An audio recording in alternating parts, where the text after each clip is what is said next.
That's milk tea from Aini. Okay, speech. Action. No, I think it made me remember 2 years ago, first time I came here.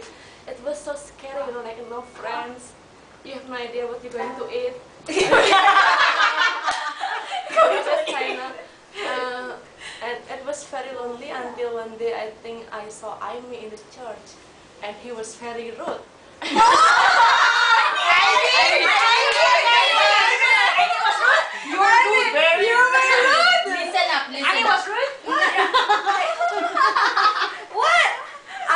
I remember, you know, I tried to smile at her until I hold my smile for another few seconds.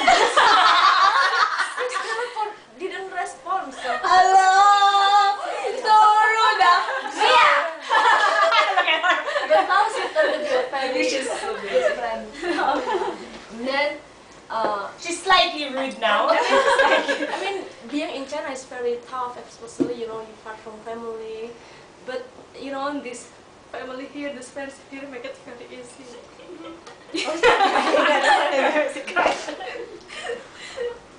I think not. I am not crying. No. Hello, come on. No, the rude one. The rude one shall I don't go. want. I don't need the hanky. Okay. No, shh. I mean, it's a really. it's interrupt!